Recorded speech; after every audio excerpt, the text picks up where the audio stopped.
Oi, bem-vindo de volta ao Imart. Novas histórias prontas. Assista até o fim. É maior que. É maior que. O rosto do gerente do banco ficou completamente branco. As mãos dele tremiam enquanto ele alcançava o telefone.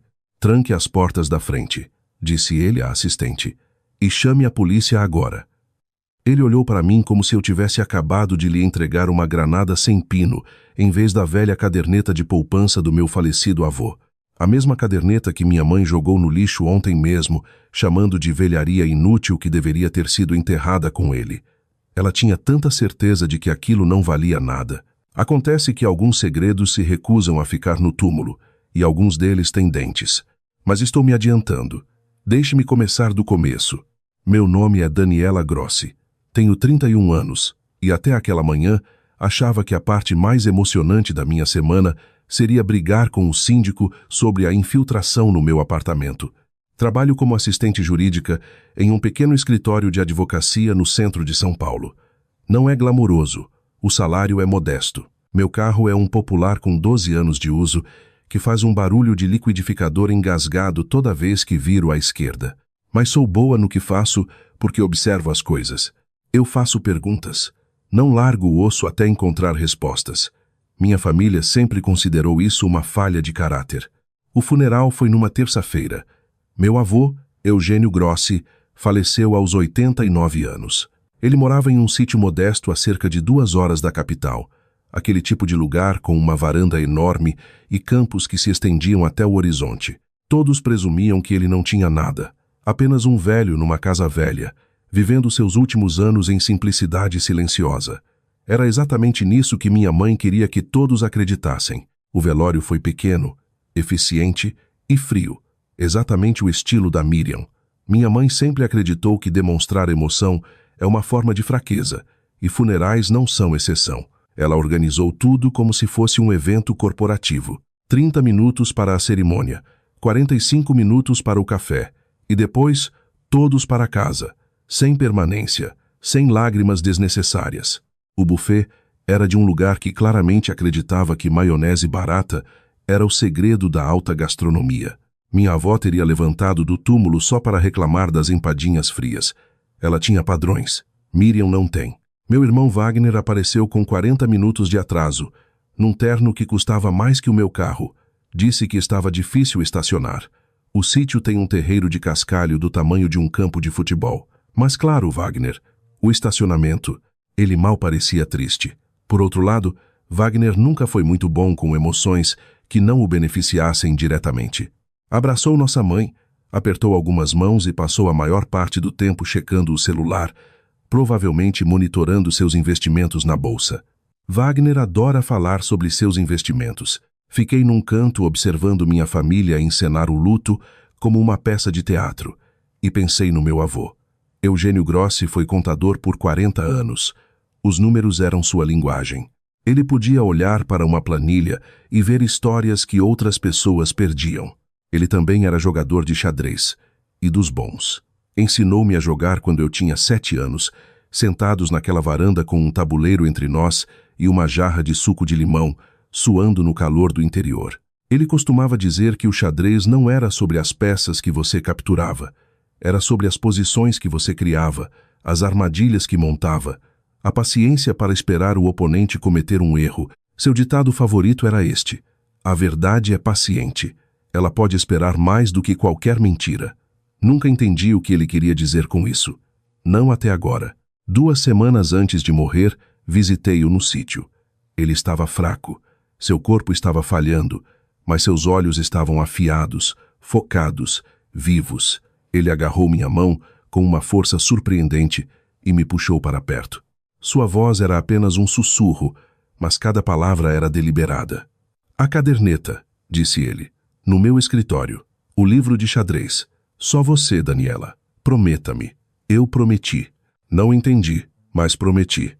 Após o serviço funerário, a família se reuniu na casa do sítio. Miriam já estava andando pelos cômodos, falando sobre vender a propriedade, discutindo potenciais compradores, calculando a metragem quadrada, como se o corpo nem tivesse esfriado ainda. Wagner concordava com a cabeça, ocasionalmente oferecendo sugestões. Eles claramente já tinham discutido isso antes, provavelmente enquanto o vovô ainda estava vivo. Escapei para o escritório dele. Era uma sala pequena forrada de estantes com cheiro de papel velho e tabaco de cachimbo. O vovô não fumava há 20 anos, mas o cheiro nunca saiu. Encontrei o livro de xadrez imediatamente. Finais Estratégicos. O Guia do Mestre. Era o favorito dele. Tínhamos discutido as posições daquele livro centenas de vezes. Tirei-o da prateleira e pareceu errado, pesado demais. Abri e meu coração parou. As páginas tinham sido escavadas. Dentro havia uma velha caderneta de poupança com as bordas gastas, do tipo que você encontraria num sebo ou numa feira de antiguidades. Parecia antiga, como algo de outra era. Levei para a sala, curiosa, querendo compartilhar essa descoberta com minha família. Esse foi meu erro. Miriam viu antes que eu pudesse falar. A reação dela foi imediata, rápida demais, afiada demais. Ela atravessou a sala em 3 passos, arrancou das minhas mãos e mal olhou antes de jogar diretamente no lixo da cozinha. Isso é lixo, disse ela. Contas velhas que nem existem mais. Isso deveria ter ficado enterrado com ele. Não fique revirando as coisas dele, Daniela. Não é apropriado. Wagner riu do sofá. Sempre a sentimental, né, Dani? Eles trocaram um olhar, breve, quase invisível. Mas eu vi. Passei 8 anos trabalhando num escritório de advocacia. Já vi esse olhar antes. É o olhar que as pessoas dão umas às outras quando compartilham um segredo. Quando têm medo de que alguém esteja chegando muito perto de algo que querem manter escondido. Naquela noite, não consegui dormir. Continuei pensando na reação da minha mãe. Se a caderneta não valia nada, por que ela ficou brava? Por que não apenas desdenhosa? Por que ela precisava jogar fora tão rápido, tão decisivamente? E continuei pensando no meu avô, seus olhos afiados, suas palavras deliberadas. Ele foi contador por 40 anos. Ele não cometia erros com números ou documentos. Se ele escondeu aquela caderneta num livro de xadrez e contou apenas para mim, havia uma razão. As pessoas só reagem com raiva quando têm algo a esconder. Às 5 da manhã, tomei uma decisão. Eu voltaria para aquele sítio. Aquela caderneta ainda estava no lixo. E eu ia descobrir por que minha mãe queria tanto que ela fosse enterrada. Antes de continuarmos, por favor, inscreva-se e me diga nos comentários de onde você está assistindo e que horas são aí. Eu vejo tudo. Muito obrigado pelo seu apoio. A viagem até o sítio levou 2 horas na luz cinzenta antes do amanhecer. Mantive o rádio desligado. Precisava pensar. Meu avô era muitas coisas. Paciente, metódico, estrategista. Ele passou 40 anos rastreando números, encontrando discrepâncias, documentando tudo. Ele jogava xadrez como um homem que podia ver 15 jogadas à frente. Ele não fazia coisas aleatoriamente. Ele não escondia cadernetas em livros ocos e sussurrava instruções enigmáticas a menos que houvesse uma razão. E minha mãe não jogava coisas no lixo com tanta agressividade a menos que estivesse com medo. Cheguei ao sítio assim que a primeira luz estava rompendo sobre os campos. O céu estava se pintando em tons de roxo e dourado. Nenhum outro carro. Ninguém mais por perto. Perfeito. Entrei com a chave reserva que o vovô mantinha sob o 3º degrau da varanda. A casa ainda estava silenciosa, como se estivesse prendendo a respiração. Fui direto para a cozinha. A lixeira estava exatamente onde a deixei. Puxei o saco, coloquei no chão e comecei a cavar. Lá estava eu, uma mulher adulta com diploma universitário, com o braço enfiado no lixo às 5h30 da manhã, como algum tipo de guaxinim de escritório. Meu avô teria ficado orgulhoso. Meu terapeuta teria perguntas. A caderneta estava perto do fundo, embaixo de borra de café e guardanapos de papel do velório. Puxei-a, limpei com a manga e examinei-a propriamente pela primeira vez. A capa de couro era velha e gasta, feita para parecer algo de décadas atrás. Mas quando abri, algo estava diferente. O número da conta lá dentro não combinava com a aparência antiquada. O formato estava errado, dígitos demais, moderno demais. E então encontrei o bilhete. Dobrado na lombada da caderneta, num quadrado minúsculo, estava um pedaço de papel com a caligrafia cuidadosa do meu avô. Conta número 7, 7412. 289. Eles não sabem sobre esta. Peça o histórico completo. Não confie em ninguém da família. Só você, Daniela. Li 3 vezes. Eles não sabem. Significando Miriam. Significando Wagner. Meu avô tinha escondido algo da própria família. Ele tinha confiado apenas em mim para encontrar. Tirei fotos de tudo. A caderneta, o bilhete, o número da conta. Fiz upload para a nuvem imediatamente. Trabalhar num escritório de advocacia te ensina certos hábitos. Documentos podem ser destruídos. Arquivos podem ser perdidos. Mas backups digitais são para sempre. Dirigi para casa com a caderneta na bolsa e perguntas queimando na minha mente. A primeira ligação veio às 10 da manhã. Miriam, sua voz doce, preocupada, maternal, tudo o que ela não é. Só checando você depois de ontem, disse ela. Um dia tão difícil para todos nós. Eu esperei. Vinha mais coisa por aí. Você não pegou nada do sítio, pegou? Tudo pertence ao espólio agora. Precisamos catalogar tudo corretamente antes da venda. Menti com fluidez. Só um dos livros de xadrez do vovô, de lembrança. Houve uma pausa. Eu podia ouvi-la calculando, decidindo se pressionava mais. Então sua voz relaxou. Bom, tudo bem, mas não fique revirando as coisas dele, Daniela. Algumas coisas são melhores, deixadas em paz. Seu avô não estava bem. Ele não era ele mesmo nestes últimos anos. A mente dele estava indo embora. Ele nem sempre sabia o que era real e o que não era. Não disse nada, mas por dentro eu gritava. 2 semanas atrás, meu avô me olhou nos olhos e me deu instruções específicas. A caderneta, o livro de xadrez, só eu. Aquele não era um velho confuso. Aquele era um homem com um plano. Aquele era um homem que sabia exatamente o que estava fazendo. A segunda ligação veio às 7 da noite. Wagner, meu irmão, que não entrava em contato comigo voluntariamente há 6 meses, de repente queria conversar. Meu irmão ligando para ver como eu estava era tão natural quanto um gato se oferecendo para fazer seu imposto de renda. A última vez que Wagner me contatou foi há 3 anos para perguntar se eu ainda tinha os tacos de golfe do papai. Eu tinha. Ele pegou. Nunca mais os vi. Alguns padrões você aprende a reconhecer. Ei, Dani, disse ele, voz casual demais, amigável demais. Mãe comentou que você andou perguntando sobre as coisas do vovô. Só queria ter certeza de que você está bem. Estou bem, disse eu, só processando. Ele murmurou com simpatia, depois cuidadosamente. Sabe, o vovô realmente não tinha muito, né? O sítio, alguns móveis. Mãe e eu já conversamos sobre isso. Ela vai lidar com a venda. Eu cuido da parte da propriedade. Você não precisa se preocupar com nada disso. E lá estava. Eles já tinham dividido tudo. Miriam fica com o dinheiro. Wagner fica com a propriedade. Daniela fica com nada. Eles presumiram que eu apenas aceitaria. Presumiram que eu não faria perguntas.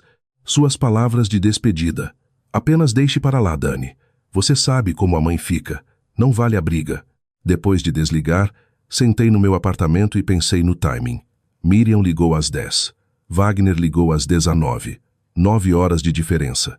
Quase como se estivessem coordenados. Quase como se estivessem checando o que eu sabia, confirmando suas histórias, garantindo que suas mentiras estivessem alinhadas. Eles estavam com medo de algo. É exatamente por isso que mantenho registros de tudo. Cada conversa, cada data, cada detalhe. Trabalhar com advogados te ensina que memórias desaparecem, mas documentos são eternos. Anotei ambas as ligações palavra por palavra. Horário, duração, frases exatas. Olhei para a caderneta novamente, para o bilhete do meu avô, para o número da conta que era moderno demais para a capa de couro velha. Amanhã, eu tiraria um dia de folga pessoal. Eu ia àquele banco. Eu ia descobrir o que meu avô escondeu. E o que quer que minha mãe estivesse tão desesperada para manter enterrado, eu ia arrastar para a luz. Tirei um dia de folga do trabalho, que meu chefe concedeu com um mínimo de perguntas. Um dos benefícios de nunca tirar folga é que as pessoas não discutem quando você finalmente tira. A viagem até o banco levou 2 horas. A primeira poupança regional tinha sido absorvida por uma instituição maior anos atrás, mas a agência principal ainda existia numa pequena cidade chamada Rio das Pedras. Era o tipo de lugar com um semáforo e uma lanchonete que provavelmente servia o mesmo café desde 1972. Entrei no banco às 9h15 carregando a caderneta, meu RG, a certidão de óbito do meu avô e documentos provando que eu era da família. Eu não esperava nada, talvez algumas centenas de reais numa conta esquecida, talvez apenas respostas. A jovem caixa no balcão sorriu quando me aproximei. Ela pegou a caderneta, examinou com curiosidade educada e digitou o número da conta no computador. Seu sorriso desapareceu. Ela pediu licença, fez um telefonema nos fundos, falou em tons baixos que não conseguia ouvir. 20 minutos se passaram. Fiquei no saguão olhando para o relógio, começando a me sentir tola. Talvez Miriam estivesse certa. Talvez isso não fosse nada. Talvez eu tivesse dirigido 2 horas por uma conta vazia e um beco sem saída. Sentei naquele saguão tanto tempo que aprendi toda a história de vida do segurança. O nome dele era Carlos. Estava treinando para uma corrida de 5 quilômetros. A esposa o fez parar de comer pão.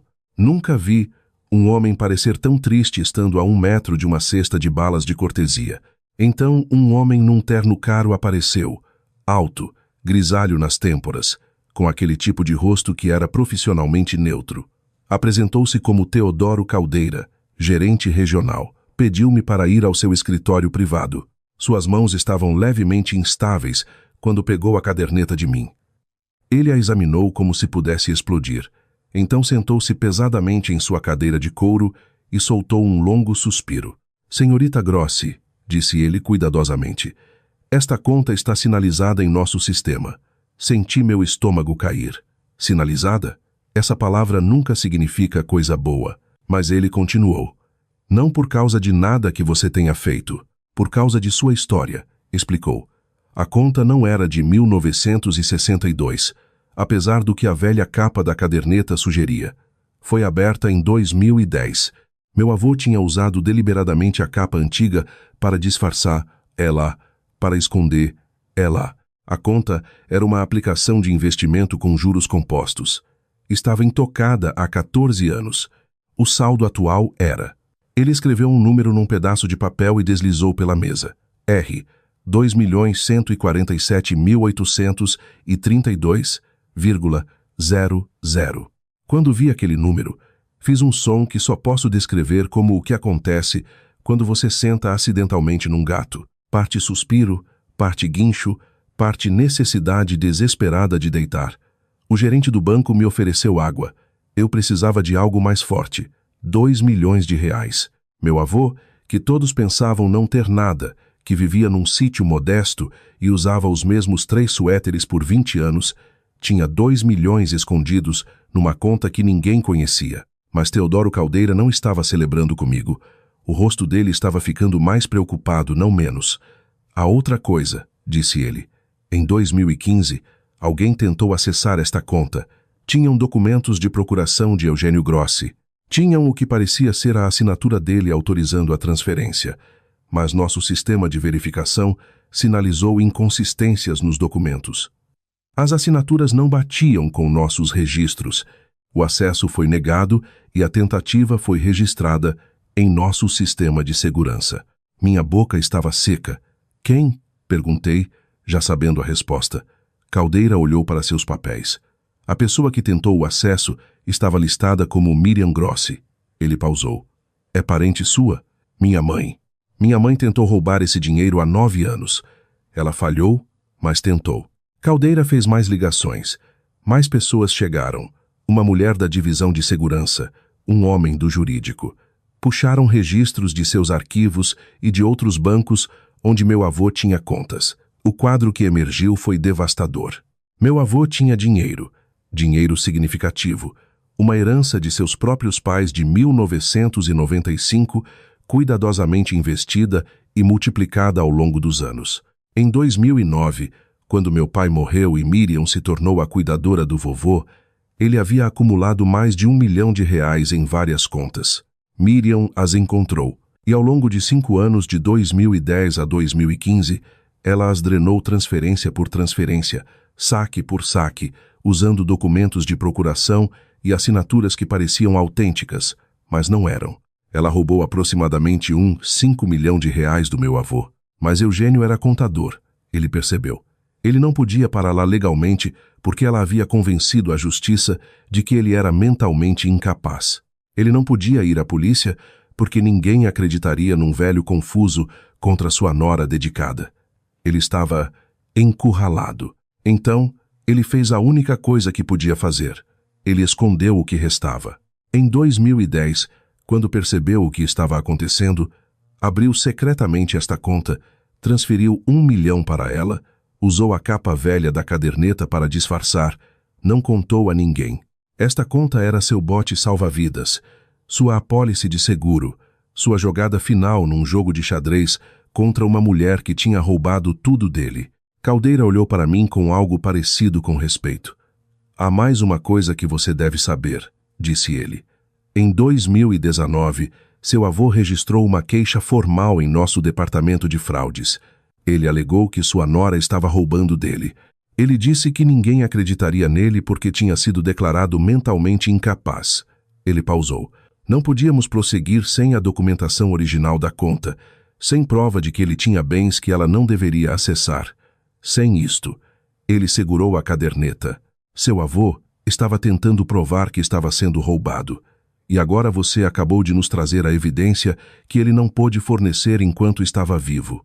Sentei naquela cadeira de couro, segurando o segredo do meu avô morto. E finalmente entendi. Eugênio não tinha desistido. Ele não tinha se rendido à confusão ou ao desespero. Ele passou 9 anos construindo um caso, preparando evidências, esperando o momento certo, e ele deixou a chave com a única pessoa em quem confiava para terminar o que ele começou. Eu? Caldeira pegou o telefone. Senhorita Grossi, disse ele, preciso contatar nossa divisão de segurança e acho que precisaremos envolver a polícia. Esta conta é evidência de crimes financeiros graves. Assenti lentamente. Eu tinha vindo aqui esperando nada, talvez uns trocados, talvez um encerramento. Em vez disso, encontrei 2 milhões de reais e a prova de que minha mãe era uma ladra.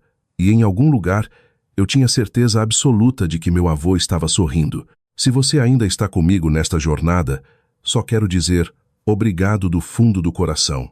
Por favor, clique no botão de inscrever-se se ainda não o fez. Seu apoio significa tudo para mim.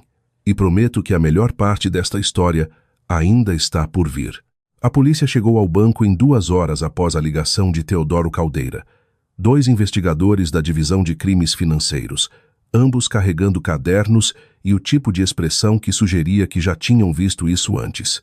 Abuso financeiro de idosos, chamaram. Um dos crimes que mais cresce no Brasil e os perpetradores são quase sempre da família. A delegada principal era uma mulher chamada Tânia. Meados dos 40 anos, olhos perspicazes, postura prática. Ela trabalhava com crimes financeiros há 15 anos. E me disse algo que ficou comigo. Esses casos partem meu coração toda vez, disse ela, porque as vítimas estão presas. Elas dependem das pessoas que as estão roubando. Elas amam as pessoas que as estão ferindo e quando tentam falar, ninguém acredita nelas. Ela olhou para a caderneta em minhas mãos. Seu avô revidou da única maneira que pôde, com documentação, com evidências, com paciência. A investigação avançou rapidamente depois disso. Caldeira forneceu os registros do banco. A tentativa de acesso de 2015 estava documentada em detalhes. As assinaturas forjadas, a procuração fraudulenta, os alertas de segurança que pararam a transferência. Estava tudo lá, preservado nos arquivos digitais do banco como uma mosca presa no âmbar. Mas isso foi apenas o começo. 3 dias após minha visita ao banco, recebi um telefonema que mudou tudo. A voz do outro lado era velha, mas firme. Apresentou-se como doutor Lauro Vieira, advogado 75 anos e amigo de Eugênio Grossi por mais de 40 anos. Seu avô me deu instruções específicas, disse ele. Se ele morresse, eu deveria contatar você, só você, ninguém mais da família. Ele foi muito claro sobre isso. Dirigi até o escritório dele naquela tarde. Era um escritório pequeno numa parte tranquila da cidade, o tipo de lugar onde advogados ainda tinham estantes de madeira maciça e diplomas emoldurados de décadas passadas. O Dr. Lauro me encontrou na porta. Era alto, levemente curvado pela idade, mas seu aperto de mão era firme e seus olhos eram gentis. Eugênio e eu jogamos xadrez juntos por 40 anos, ele me contou. Ele foi o homem mais metódico que já conheci. Quando ele veio a mim em 2020 e me contou o que estava acontecendo, acreditei nele imediatamente porque Eugênio não fazia acusações levianamente e ele não vinha de mãos vazias. Ele me levou ao seu escritório e colocou uma pasta grossa na mesa entre nós. Seu avô passou 4 anos construindo isso, disse ele. Ele sabia que ninguém acreditaria nele enquanto estivesse vivo. Então ele se preparou para o depois. Abri a pasta com as mãos trêmulas. Dentro estava tudo. Cópias dos documentos de procuração forjados, lado a lado com exemplos da assinatura real do meu avô. As diferenças eram sutis, mas claras.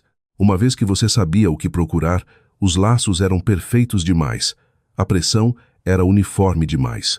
Minha mãe tinha calcado a assinatura dele, provavelmente de documentos aos quais tinha acesso, e tinha feito bem o suficiente para enganar a maioria das pessoas, mas não bem o suficiente para enganar o sistema de verificação de um banco, e nem para enganar um contador que passou 40 anos identificando discrepâncias. Havia extratos bancários, registros de transações, um diário detalhado na caligrafia do meu avô, documentando cada saque suspeito, cada transferência que ele não autorizou, cada mentira que minha mãe contou para cobrir seus rastros. Datas, valores, números de contas. 4 anos de documentação meticulosa. E no fundo da pasta, num envelope selado, estava uma declaração juramentada registrada em cartório, datada de 2022. Li devagar, a voz do meu avô ecoando na minha mente com cada palavra. Ele descrevia tudo. Como Miriam tinha tomado o controle de suas finanças depois que seu filho morreu em 2009. Como ela tinha convencido médicos de que ele estava mostrando sinais de demência quando não estava. Como ela o tinha isolado do mundo exterior, controlando seus telefonemas, suas visitas, seu acesso à informação. Como ela tinha roubado dele sistematicamente por anos, enquanto fingia ser sua cuidadora devotada. Suas palavras finais na declaração me atingiram como um soco no peito. Estou em plena posse de minhas faculdades mentais. Sei exatamente o que estou fazendo. Estou deixando esta evidência para minha neta, Daniela, porque ela é a única que fará o que é certo. Ela sempre fez as perguntas que os outros tinham medo de fazer. Confio nela para terminar o que eu não pude. Sentei naquele escritório e chorei. Não de tristeza, de algo mais difícil de nomear. Orgulho, talvez. E luto por todos os anos que ele passou sozinho, sabendo a verdade, incapaz de fazer alguém acreditar nele. A delegada Tânia me ligou no dia seguinte com mais notícias. E desta vez, não era sobre minha mãe.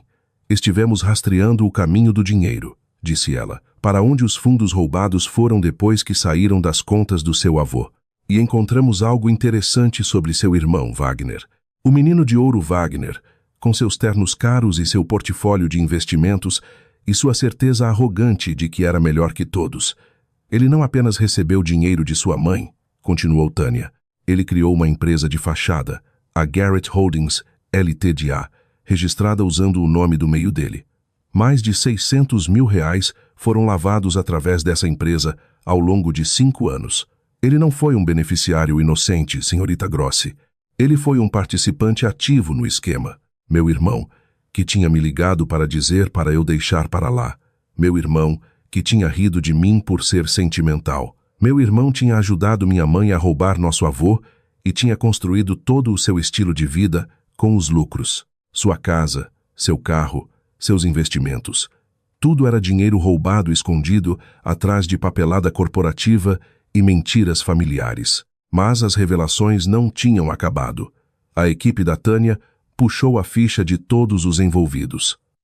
Procedimento padrão, disse ela, e encontraram algo no passado da minha mãe que explicava tudo.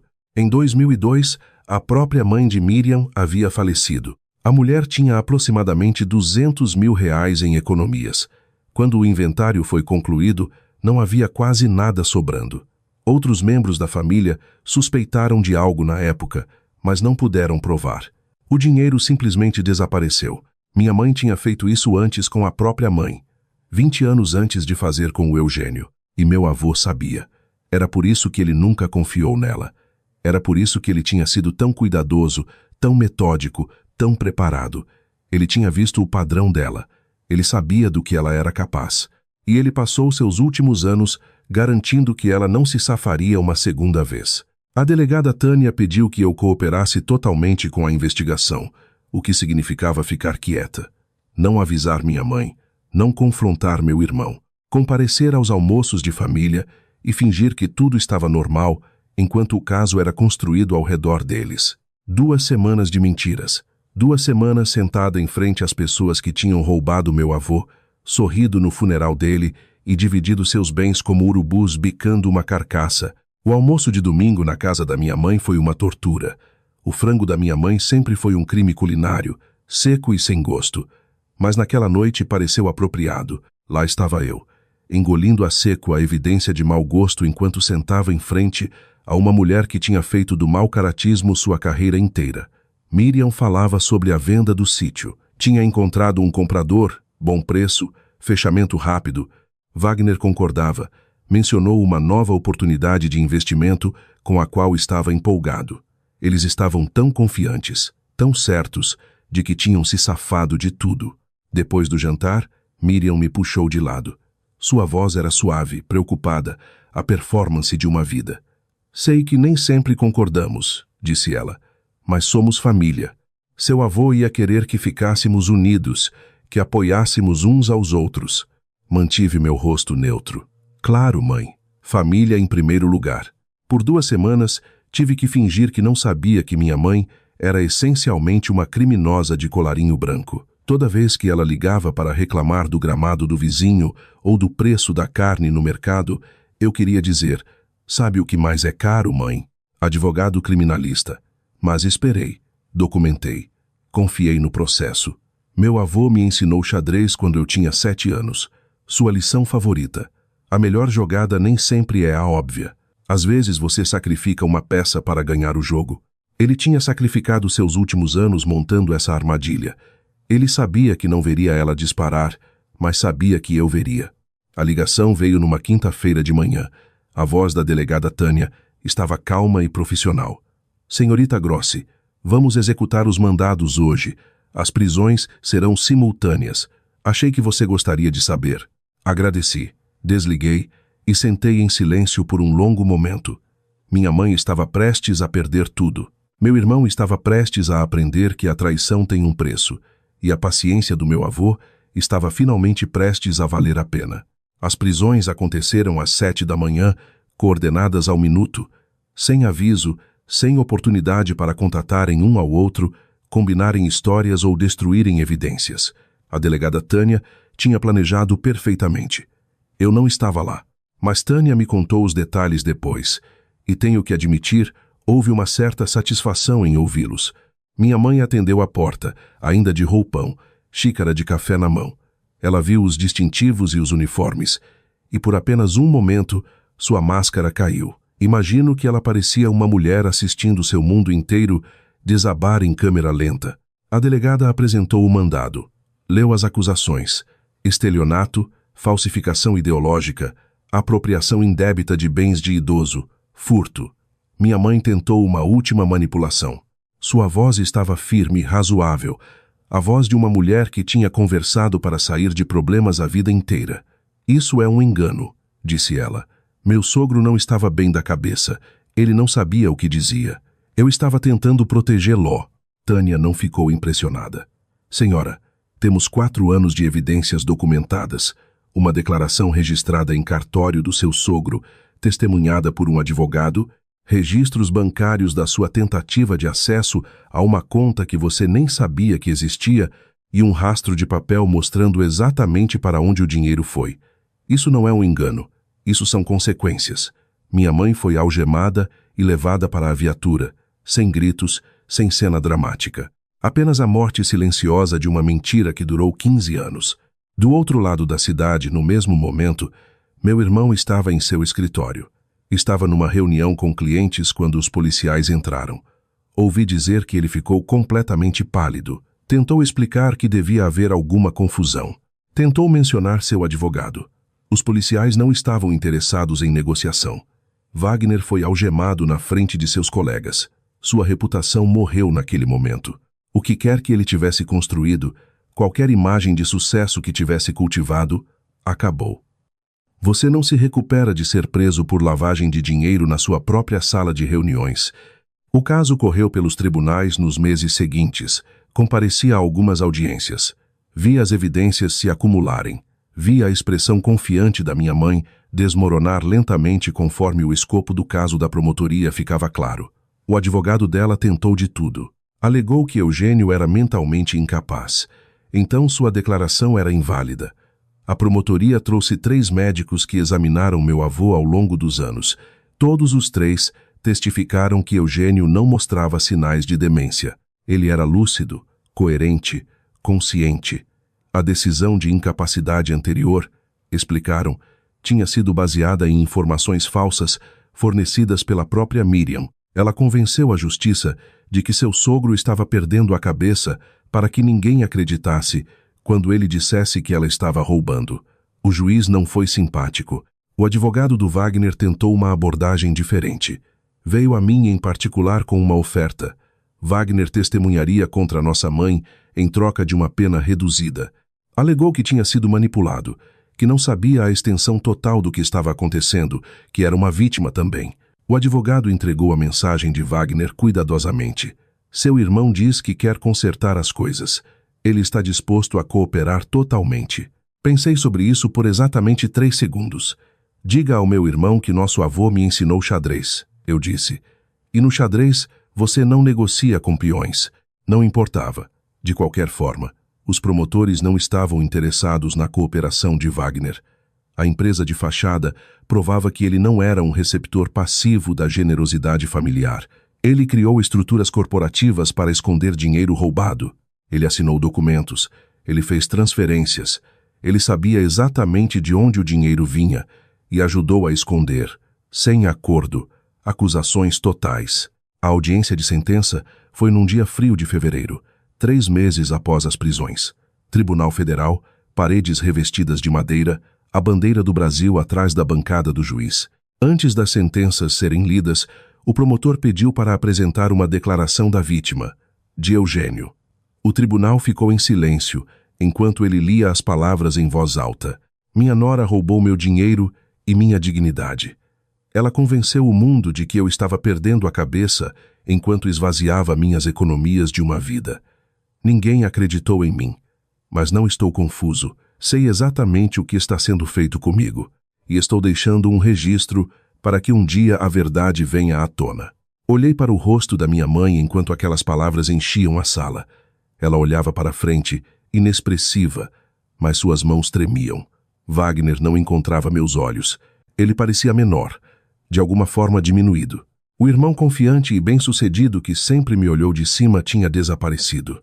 Em seu lugar estava apenas um homem que apostou tudo numa mentira e perdeu. O juiz proferiu as sentenças.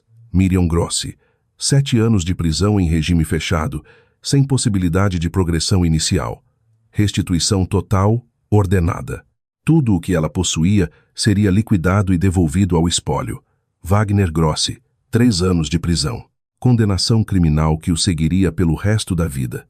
Sua carreira de investimentos, sua reputação profissional, sua imagem de sucesso cuidadosamente construída, tudo acabou. Sentei naquele tribunal e senti algo que não esperava. Não triunfo, não satisfação. Apenas uma sensação tranquila de conclusão, como um livro finalmente chegando ao seu último capítulo. Após a audiência, a delegada Tânia me encontrou no corredor. Seu avô estaria orgulhoso, disse ela. Ele lutou por anos. Você terminou a luta. Agradeci, apertei a mão dela, saí do tribunal para o ar frio de fevereiro. Mais tarde, o advogado de Wagner me ligou mais uma vez, perguntou se eu consideraria visitar meu irmão na prisão. Disse que Wagner queria se desculpar, queria explicar. Eu disse que pensaria no assunto. Já se passaram 6 meses. Ainda estou pensando. Provavelmente continuarei pensando. Algumas desculpas chegam tarde demais para importar. Algumas explicações não merecem ser ouvidas. Meu telefone vibrou. Uma mensagem do Dr. Lauro Vieira, advogado do meu avô. Seu avô deixou outra coisa para você. Um item final. Quando estiver pronta, venha ao meu escritório. Mais uma surpresa. Mais uma jogada do além-túmulo. Eugênio ainda não tinha terminado. Visitei o escritório de Lauro Vieira 2 dias após a sentença. O vento de fevereiro estava cortante, mas o sol brilhava, e pela primeira vez em meses senti que podia respirar. Lauro estava me esperando com chá e um único envelope em sua mesa. Meu nome estava escrito na frente com a caligrafia cuidadosa do meu avô. Ele me pediu para te entregar isso depois que tudo fosse resolvido, disse Lauro. Ele foi muito específico sobre o momento. Queria que você lesse quando pudesse apreciar o que significava. Peguei o envelope. Parecia leve, apenas papel, mas eu sabia que continha algo pesado.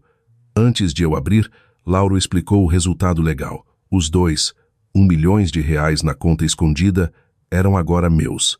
O testamento de Eugênio, mantido em segurança com Lauro por anos, explicitamente me nomeava como a única beneficiária. Minha mãe e meu irmão foram especificamente excluídos com documentação explicando o porquê. Além disso, o processo de restituição havia começado. Bens apreendidos de Miriam e Wagner seriam liquidados e adicionados ao espólio. O dinheiro da venda do sítio, que minha mãe planejava ficar para si, viria para mim.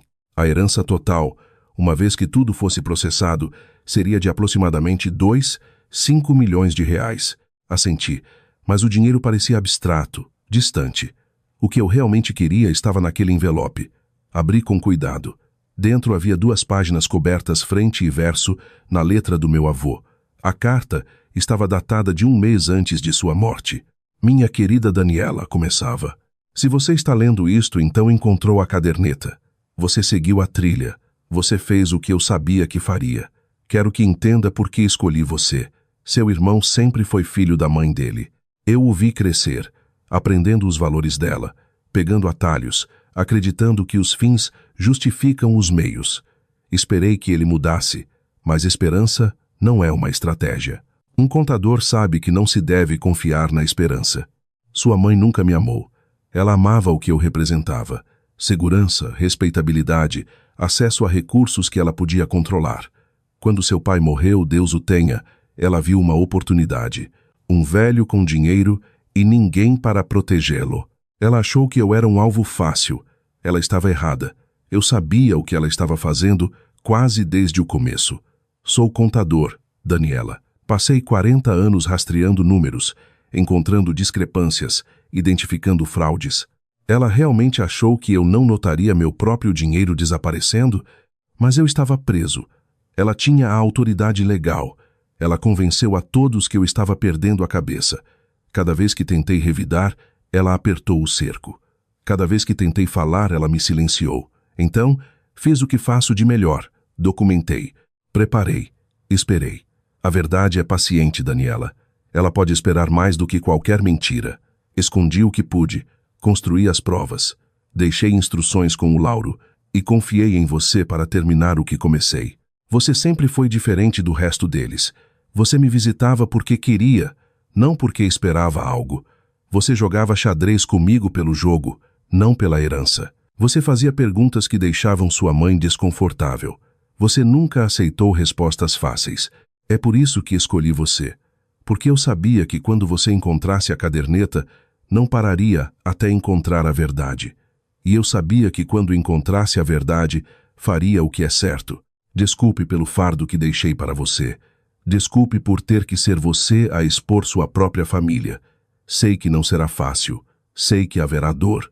Mas também sei que você é forte o suficiente para carregar isso. Viva bem, Dani. Use o dinheiro para algo que importe. Construa algo que dure. Seja feliz. Passei meus últimos anos lutando uma batalha que não podia vencer, mas me certifiquei de que você a venceria por mim. Obrigado por ser a neta que sempre esperei ter. Com todo o meu amor, vô Eugênio. Sentei no escritório do Dr. Lauro e deixei as lágrimas virem. Não lágrimas tristes, algo mais profundo, algo que parecia cura. Meu avô tinha me visto, realmente me visto. Numa família onde sempre me senti uma estranha, ele reconheceu algo verdadeiro em mim e confiou em mim a coisa mais importante que lhe restava. Não apenas dinheiro, justiça. Isso foi há 6 meses. Pedi demissão do escritório de advocacia, paguei minhas dívidas, comprei um pequeno imóvel no centro, uma fachada estreita com janelas grandes e boa luz.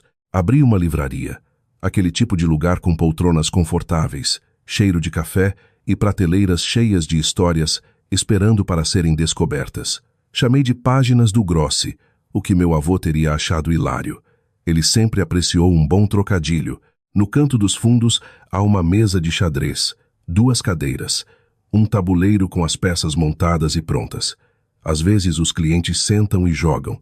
Às vezes eu me junto a eles. Acima da mesa, pendurada, uma fotografia emoldurada do meu avô. E ao lado dela, numa moldura de madeira simples, seu ditado favorito: a verdade é paciente. Ela pode esperar mais do que qualquer mentira. Minha mãe escreve cartas da prisão às vezes. Cartas longas e desconexas, cheias de culpa, desculpas e exigências de perdão. Ela diz que traí a família, diz que arruinei tudo, diz que eu lhe devo. Eu não respondo. Algumas portas, uma vez fechadas, permanecem fechadas. A esposa de Wagner se divorciou dele. Os amigos dele desapareceram. Quando ele sair da prisão, terá uma ficha criminal e nada para mostrar por todos aqueles anos de suposto sucesso. As pessoas que tinham tudo porque roubaram, agora não têm nada. E eu tenho uma livraria, tenho paz, tenho o conhecimento de que meu avô passou seus últimos anos lutando por justiça e eu fui quem a entregou. Muito obrigado por assistir. Mais das minhas histórias mais envolventes já estão na sua tela. Clique em uma agora e não perca a melhor parte. Você vai adorar.